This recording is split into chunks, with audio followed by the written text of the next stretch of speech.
Mesdames et messieurs, bonsoir. L'élection présidentielle de 2021 avance à grands pas comme un TGV. Pendant que les partis de la mouvance UP, BR, UDBN, Moël Bénin, etc.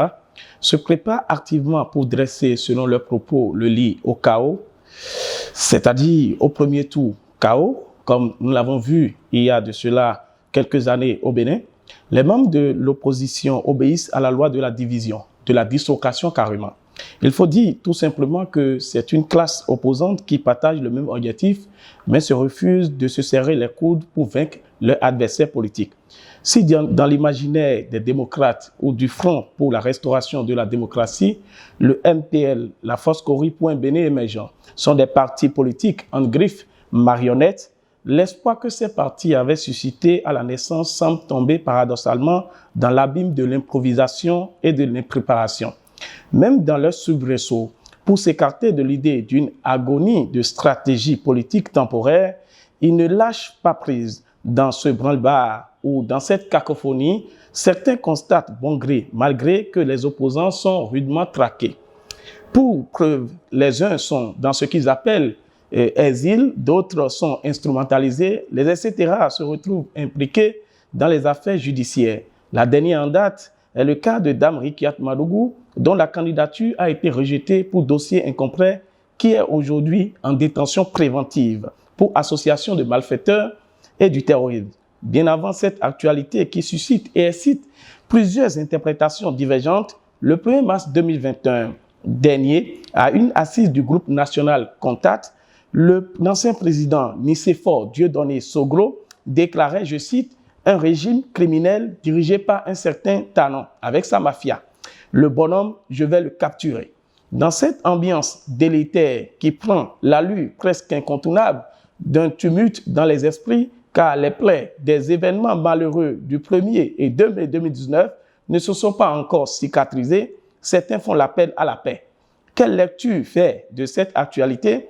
Pour répondre à cette question, nous recevons ce matin le professeur Roch Nyaoui David, professeur agrégé de droit, doyen de la FADESP, président du groupe de réflexion alternative et perspective GLAP, membre du bureau politique de l'Union progressiste et avocat au barreau du Bénin. Professeur. Bonjour, cher ami, bienvenue. Comment vous allez? Ça va très bien, merci. Vous vous portez très bien. Ah ben, on rend grâce à Dieu. D'accord, sans plus tarder, chers amis internautes, professeur, la sortie du président Soglo va en crescendo, parce que vous allez remarquer après le 1er mars, pas plus tard qu'hier, il y a encore eu un communiqué de l'ancien président Nicéphore Dieudonné Soglo. Alors dites-nous, les thèmes utilisés sont forts, il faut le préciser, et ça laisse perplexe. Plusieurs questions taraudent l'esprit, mais quand on met tout ça dans un agrégat, on se pose une seule question. Est-ce une stratégie politique ou l'effet ambiant de la vieillesse cristallisé par la nostalgie? Alors ça, c'est une très belle question. Je dirais pour ma part que je suis vraiment triste. Je suis triste parce que c'est un ancien président qui a beaucoup de considération et qui n'ignore pas les règles qui gouvernent un État. Donc, normalement, sa position aurait été une position de sage, quelqu'un qui donne des conseils, quelqu'un qui fait des critiques, évidemment, mais qui ne se lance pas dans des invectives, dans des insultes. Proférer des insultes à l'égard du président de la République, quelque part, quelle est l'image que l'on donne à la société? Quelle est l'image que l'on donne aux enfants? Quelle éducation que nous donnons à nos enfants? C'est en cela que ça me bat triste. Mais vous ne pensez pas qu'il y a au moins raison, parce que en tout cas, ces deux fils, en réalité, sont dans une situation inconfortable. Ce n'est pas une raison. On ne peut pas confondre les choses. Les enfants sont dans un combat contre un pouvoir judiciaire. Lui, en tant que représentant, je dirais, de la famille, et ayant eu la chance d'avoir gouverné ce pays pendant au moins 5 ans, il doit être au-dessus de tout.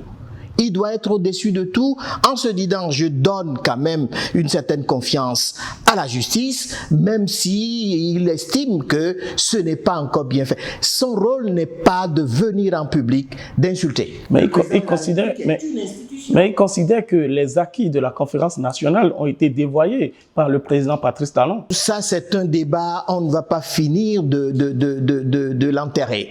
Les acquis, quels sont ces acquis-là? Vous avez la liberté de presse, vous avez la liberté d'expression, vous avez la démocratie avec aujourd'hui les élections. Alors, quels sont ces acquis qui sont atteints fondamentalement? Est-ce que c'est parce qu'on a des intérêts à faire valoir et que ces intérêts ne sont pas protégés que du coup, on va dire, les acquis sont quasiment démolis? Je crois qu'il faut garder un peu raison. Et puis, la démocratie ne peut pas être considérée comme, je dirais, une institution, un système qui ne peut jamais évoluer. Dans les systèmes les plus évolués, je veux parler des systèmes occidentaux, la démocratie évolue. Regardez un peu ce qui s'est passé aux États-Unis tout récemment. Donc, vous parlez ici, ça veut dire qu'il n'y a pas encore une certaine maturité démocratique au Bénin? On ne peut pas se contenter de 30 ans pour dire que c'est parfait. Et parce que nous avons des exigences, nous avons des urgences. Et ces urgences conduisent forcément à voir dans quelle mesure on peut, par exemple, revoir telles règles pour assurer un certain développement de la nation. Quand vous parlez, on a tendance à croire que vous partagez la même opinion que le président de Moël Bénin, qui considère que cette conférence nationale est un poison. Non, je n'irai pas jusque-là.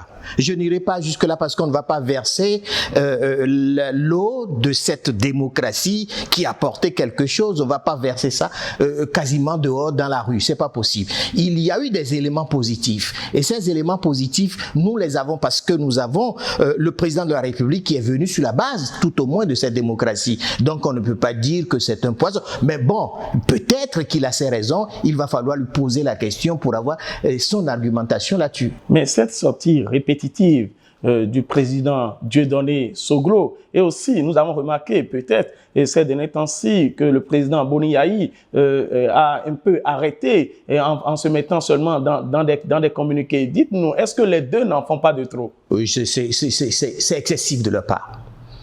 Et vous voyez encore une fois toute la responsabilité du président de la République dans cette démarche parce que les anciens présidents ne sont pas interpellés. Vous avez cette liberté d'expression qui leur permet d'aller dire n'importe quoi. Mais ils ont déposé le conteneur devant la maison de Boni Yayi à Kadiaon. Ça, c'est du passé parce qu'il y a eu des faits. Et par rapport à ces faits, l'État ne peut pas être faible. Un État est faible, un État va disparaître. Donc, à partir de ce moment, l'ordre public exige que l'on intervienne avec les règles qu'il faut. Donc, vous trouvez cela juste? Je trouve que par rapport aux faits, par rapport à l'environnement, par rapport aux circonstances du moment, il fallait assurer l'ordre public. Et cet ordre public a été assuré. Et donc, s'il y a lieu, il faut répéter s'il y a lieu. Je ne sais pas si les mêmes faits vont se répéter. Et je ne suis pas devin pour le dire. Mais si on porte atteinte à l'ordre public, je suis juriste et je reste toujours dans ma posture de juriste pour dire l'ordre public atteint appelle forcément la réaction donc de la force publique et donc de l'État. Alors dites-nous, qui pour les stopper? Parce que vous aussi, vous avez dit qu'ils en font de trop. Non, ce n'est même pas la peine de chercher à stopper quelque chose. Parce que à un moment donné, quand vous agissez, quand vous intervenez et que plus personne ne vous dit rien et que plus personne ne vous considère, le silence que l'on vous sert à partir de ce moment va vous casser. Vous allez vous ranger vous-même. Donc ce n'est pas la peine d'aller dans une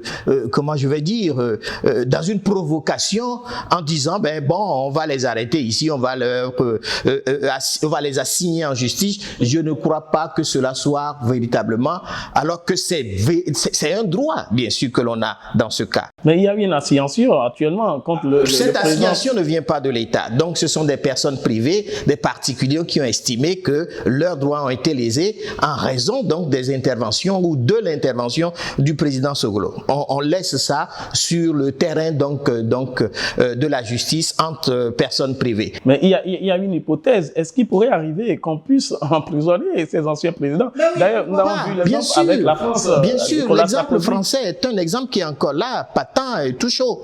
Et donc, ça peut arriver. Moi, je ne le souhaiterais pas.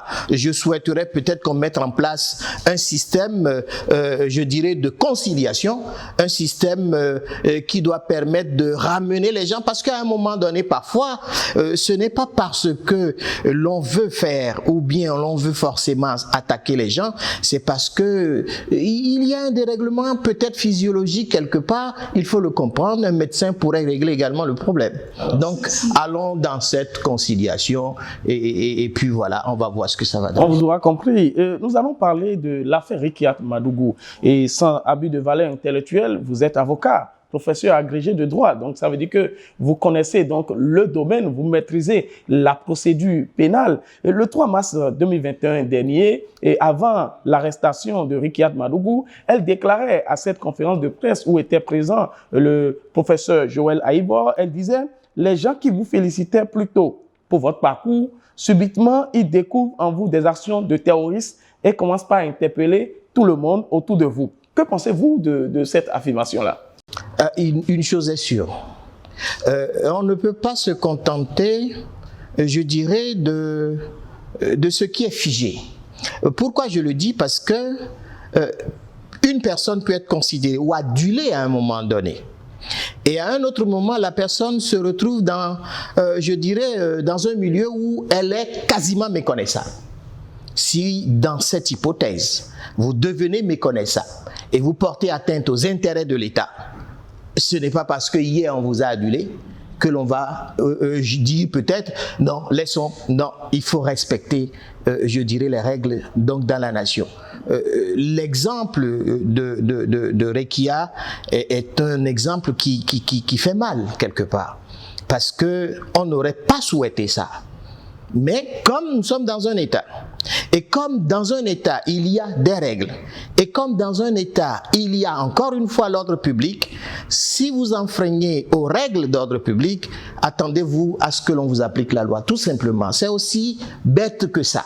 Alors, elle continuait à l'époque, en tout cas le 3 mars, elle disait qu'ils viennent me chercher parce que c'est eux les terroristes politiques, c'est eux qui nous terrorisent. Les terroristes ne sont pas des honnêtes citoyens, que ces juges de la criette et autres. La justice aux ordres qui inventent, qui passent toutes ces journées à calomnier, à monter des affabulations grotesques contre les honnêtes citoyens. Nous serons leurs prisonniers pour délivrer ce pays. Est-ce une hyperbolisation de ce qui est? C'est une manière de faire de la provocation. C'est une manière de caricaturer un régime en place. Quand peut-être les gens ont trouvé à un moment donné que les intérêts particuliers, égoïstes et partisans sont des intérêts quasiment brouillés, on fait feu de tout bois sur tout le monde, sur le régime. Et c'est à partir de ce moment on sort les gros mots, on trouve que c'est l'État qui est terroriste, et que les honnêtes citoyens sont malmenés, etc., etc. Je considère pour ma part que c'est un ensemble de mots, de phrases, juste pour manifester peut-être cette, comment on va dire, cette perte, je vais dire, d'intérêt. Et donc, il n'y a rien de profond dedans. C'est peut-être une attaque, c'est peut-être une défense, c'est peut-être également sur le plan politique une manière d'intervenir. Le professeur n'a pas un peu raison si nous savons que certains opposants sont dans ce qu'ils ont appelé exil. Oui, mais regardez les opposants, on ne les a pas chassés. Il y a des gens qui sont partis d'eux-mêmes, pensant ou disant que on les persécute, alors qu'il n'y a aucune action judiciaire contre ces personnes. Il y a ensuite ceux qui ont été impliqués dans des procès et qui ont été condamnés ou qui ont fui une condamnation parce qu'il y a un procès en cours. Mais ceux-là, peut-être, se reprochent quelque chose. J'estime, regardez le président Sarkozy, il n'est pas parti de son pays. Il a été inculpé. Mais le contexte n'est pas le même. Le contexte n'est pas le même. Ça veut dire qu'à un moment donné, on peut faire face à la justice et démontrer qu'on est innocent. Mais c'est pour ça qu'elle a dit qu'elle sera prisonnière pour délivrer. Mais malheureusement, le contexte dans lequel elle se dit « je veux être prisonnière », c'est un contexte un peu compliqué. parce que on est en train de dire quelque part qu'elle est impliquée dans un financement de terrorisme.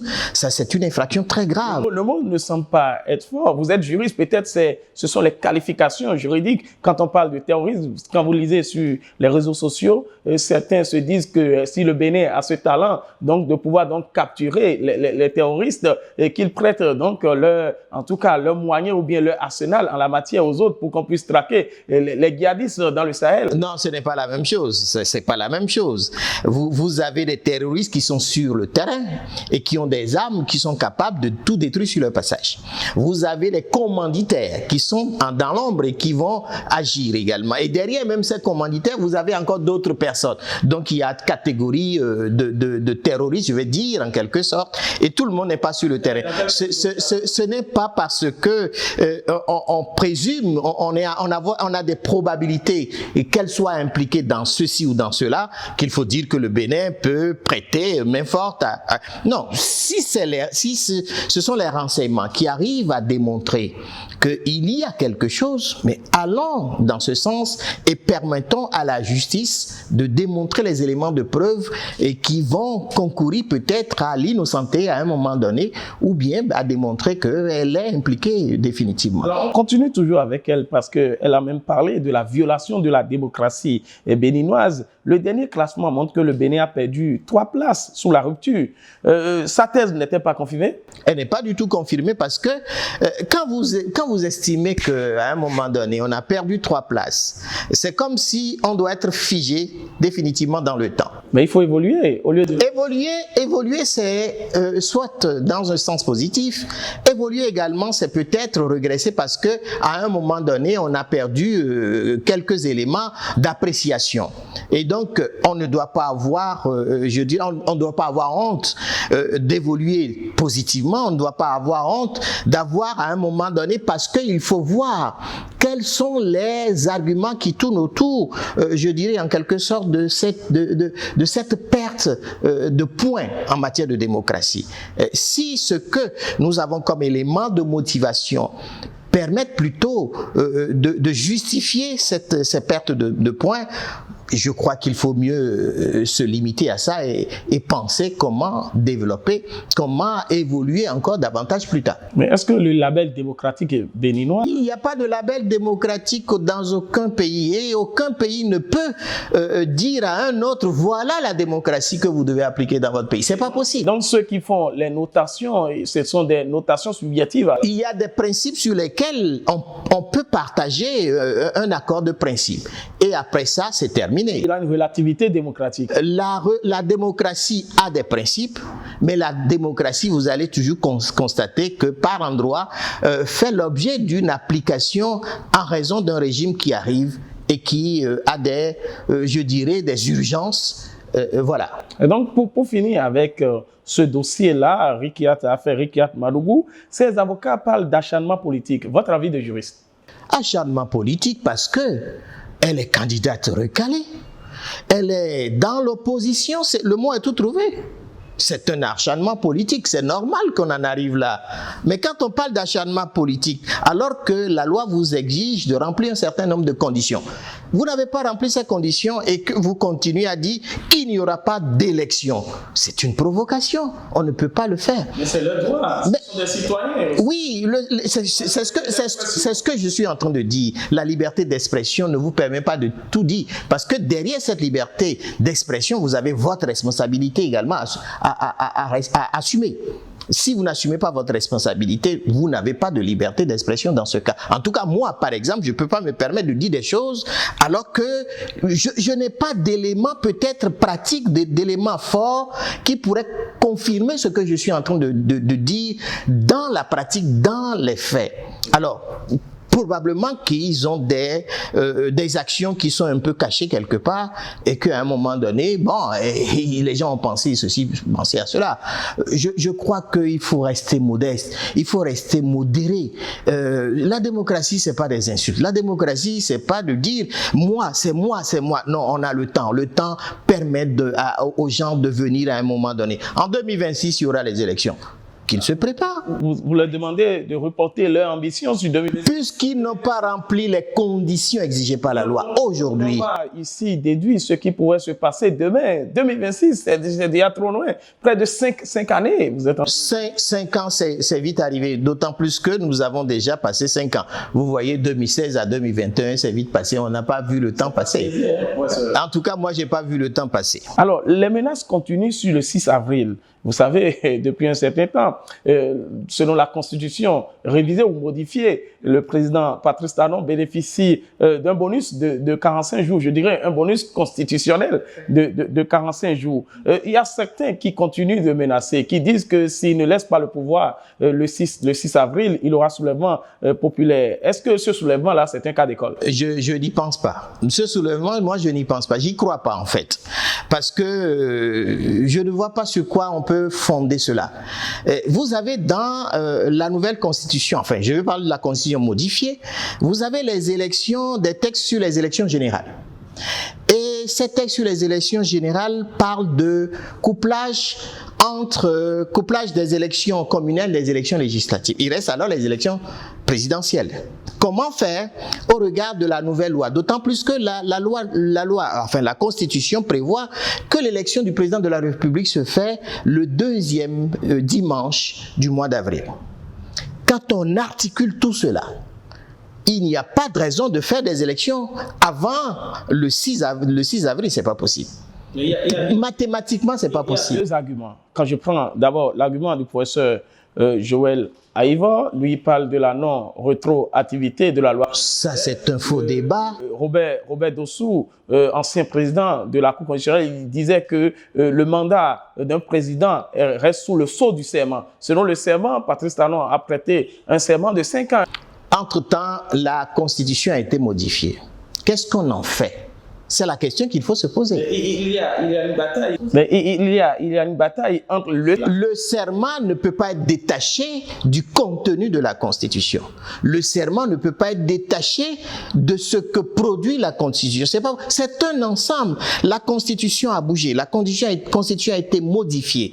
À partir de ce moment, la question que l'on doit se poser et que l'on s'est posé est de savoir quel est le champ d'application de cette Constitution modifiée et quel est le champ d'application de l'ancienne Constitution. Mais comme la Constitution est une loi fondamentale, la loi, de façon globale, de façon générale, c'est ce que l'on a enseigné, c'est ce que j'ai appris, c'est ce que je transmets. La loi, elle est rétroactive lorsque le législateur lui-même le prévoit. Mais la Constitution a été révisée en procédure d'urgence. Il n'y a pas une insécurité juridique. C'est une procédure acceptée, oui.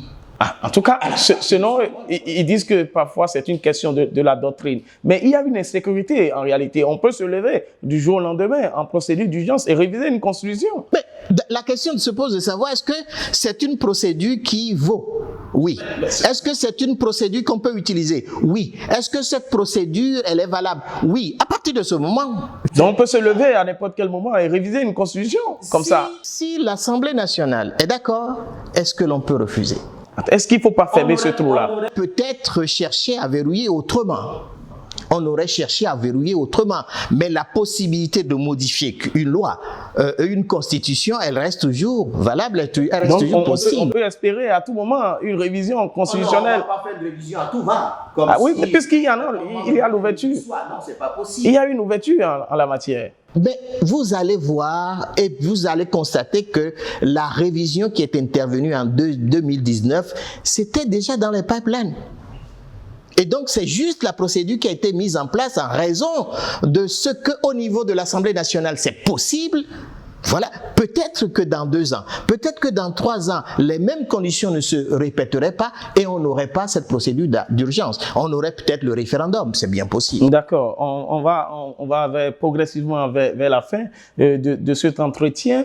Et l'appel à la paix, on voit que beaucoup de personnes font aujourd'hui appel à la paix, à part les OSC, les organisations de la société civile. Nous voyons que ce sont seulement les gens qui sont dans le camp du chef de l'État et qui font appel à la paix. s'agit-il d'un avis déguisé, d'un aveu déguisé, je voudrais même dire. C'est pour les amener à reconnaître que c'est la paix qui permet d'unir tout le monde. Mais quand vous les avez privés de quelque chose, ils ont été privés de quelque chose. Et aujourd'hui, maintenant, vous les appelez à la paix. Il n'y a pas une cohérence en la matière. Privés de quelque chose, c'est comme ils ont un droit et on les a frustrés de ces droits. C'est pas ça. Ils disent que ceux qui sont opposants pour cette élection-là, je parle de Corentin Koué et puis Agossa, je parle de Soumanou et puis Rupert. Quand vous mettez, en tout cas, vous voyez le poids, parce qu'ils disent qu'ils n'ont pas le poids en réalité. Est-ce que c'est une question de poids? Qu'est-ce que vous en savez? Dans les urnes, vous savez même pas les résultats qui vont sortir. Donc, il ne faut pas préjuger. Il ne faut pas les sous-estimer, il ne faut pas comment on va dire, enfin, c'est pas possible. C'est une manière de porter atteinte même à leur représentation. Je crois qu'il faut les respecter. Mais ils disent qu'ils sont des marionnettes. Mais pourquoi on doit dire qu'ils sont des marionnettes? D'abord, ils ont rempli les conditions exigées par la loi. Bravo. Mais laissons-les aller sur le terrain et nous allons voir le taux de participation, nous allons voir le pourcentage qu'ils vont réaliser. Et à partir de ce moment, on pourra tirer des bilans, on pourra tirer des conclusions, mais de façon hâtive, les considérer comme des faire-valoir. Je crois que c'est de l'inconsidération. C'est quelque part un manque de respect à l'égard de ces représentants. Un manque de respect quand on a dribblé, ou bien, je ne sais même pas, quand vous voyez, vous prenez les Corentin Koué et puis René Agossa, vous savez, ils font aujourd'hui appel à leurs autres membres du parti Les Démocrates. Et c'est la façon dont ils ont quitté. Ils se rassembler pour pouvoir aller aux élections. Mais est-ce que vous ne pensez pas que... Les représentants, ils ont pu avoir les parrainages, ils ont rempli les conditions, mais normalement, ils doivent dire, venez, restons ensemble pour aller aux élections. C'est tout à fait logique. Quel conseil pour l'opposition, puisque nous avons en tout cas deux duos de l'opposition qui participent à cette élection-là? S'il y a un conseil à donner à l'opposition, c'est d'aller voter.